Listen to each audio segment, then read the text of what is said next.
there's a difference between what's called an outer cycle and an inner cycle. An outer cycle is when you're in competition, like a war. That's an outer cycle. And then an inner cycle is a contained competition, usually made for selection, and not always. There's other reasons for it. And the contained competition is what you want. It's basically what I was talking about, the role of Eve. It's something like a contained competition. Like, for example, let's say in medieval, it's like a tournament. A tournament. That's a contained competition for selection processes. And that's like it's the female role that does the tournament. Piaget, the developmental psychologist, identified that as a hallmark of appropriate developmental play. And so that's the idea that you unite your striving towards a common direction. That's what a game is. And then you compete for the purposes of selection. Well, the selection is the victory in the game, but it's also the tuning and adjusting of yourself as an ever greater player, both at the skill level, which would be dependent on the particular sport, but also as a team player as such, because you also need to facilitate the development of your team, and you have to learn to abide by the rules that constitute the fair structure of the tournament. Yeah, exactly. It's a contained... and so that's not a zero sum. Yeah, no, it's not zero sum because it's not a real war. You're not trying to obliterate your adversary. You're in a war, but part of a system.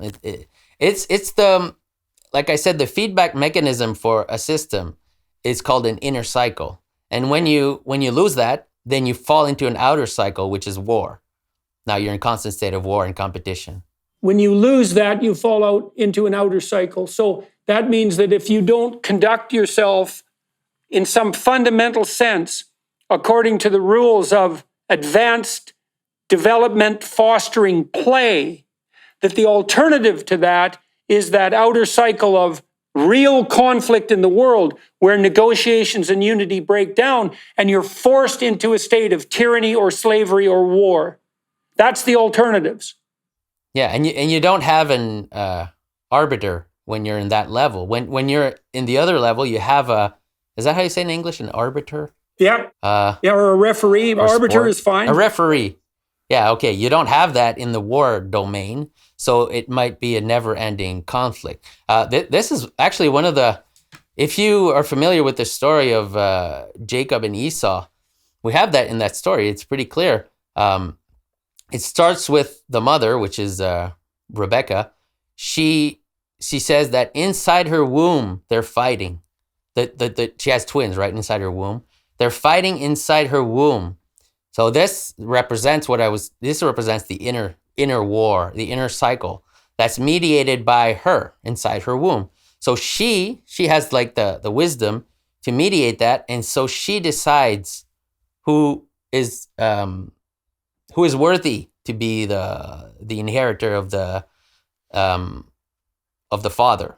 You see what I mean? So there's like an inner conflict inside the womb, and she decides it. She does some little tricks there, a little bit of deception there. But she decides who ends up on top, and the reason she does that is if she didn't decide it correctly, there would have been an outer war.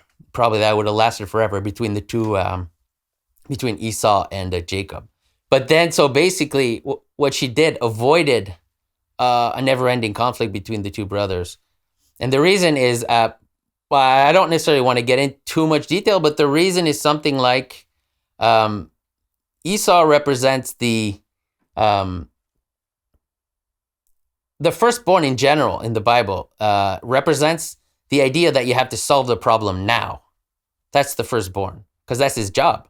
Because the firstborn inherits the problems. He inherits the wealth, but he also inherits the problems. And he inherits the times that he's in. So if you're living in a rotten time and you're the firstborn, it's actually not a good thing. You might think it's always better to be the firstborn, right? But no, if you're born in a state of inversion and clown world state, like right now, if you're born in a state of corruption, then you don't want to be the firstborn. Because you're going to have to deal with that problem right now. And the secondborn, or after, the youngest or whatever, represents a time span that will happen before it becomes your problem. So in a way, when you're in a corrupt world, it's better to be the secondborn. And a lot of stories in the Bible relate to that. So Cain and Abel is the same thing. So in the story of Cain and Abel, the fall just happened. So the earth is cursed, and Cain is the firstborn, so he has to work the earth. That's his job. He inherits this world. This is a way to describe it. This world, and he's in a corrupt world where the earth is cursed. So it might seem like a great thing that he's the firstborn and he inherits the land, but it's not, because it's cursed. Okay, so he's in a bad position, really. So what happens is Abel, what he does is basically nothing. He doesn't advance his knowledge. He just preserves the traditional knowledge. So in a way, Cain represents the scientist in a way, and Abel represents the priest or the traditional. So let's say, for example, in Christianity, the Abel would be something like the continuation of the tradition of Christianity, while Cain would be the one who's got to solve the problems as they are right now. And then when there's a fall away from understanding what tradition means and how it applies to reality, then Cain is in trouble because he has to still solve the problems of the earth. So like a scientist, he has to see what's in the earth, see what's the facts that are before him, and he has to solve them. But he doesn't have the higher knowledge to solve it correctly so that it doesn't destroy him. Right. So sometimes the firstborn, who's the cardinal inheritor of the tradition, is cursed because the tradition itself is cursed, and the secondborn, and often lesser, so to speak, son, is the preferable alternative. And that pattern is repeated very, very frequently. Yes, because he has time. Right. Yes, because the secondborn has the time to ruminate on the problems. He doesn't have to solve them now. He just take his sweet time. And when he solves it, then he acts. This is what Jacob and Esau represent too. It's a very interesting story. By the way, Esau, at first he thinks he's angry when he gets his inheritance stolen or whatever. But then later when he encounters Jacob, he's not even angry. And this is a weird little event that happens in the story. It's like, why isn't he angry? Like Jacob is afraid he's going to be killed by his brother, but then he meets his brother and he doesn't really care. And the reason is because he gets the land right away, and that's what he wants. So it's illustrated by, it says he has 400 men with him. Okay, the 400 men represent the land, let's say, the potential of the land. He gets them right away. And Jacob, he doesn't get 400 men that follow him. He gets 400 years of exile. Okay?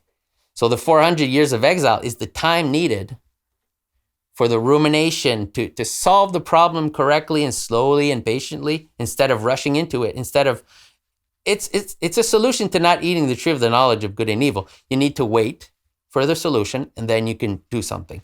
So in certain cases, it's better to be the secondborn, that you can wait. Take your sweet time. You don't have the responsibility of solving the problems of the land. And the other guy has a harder job. Well, right. And there's an injunction there to the kind of patience that also enables you to allow the solution to present itself instead of assuming that you're the man to take on that particular dragon right here and now in the way that you think is fit. Yes, and that's the burden of the firstborn. That's the burden of the firstborn. He has to do it now. It's his job.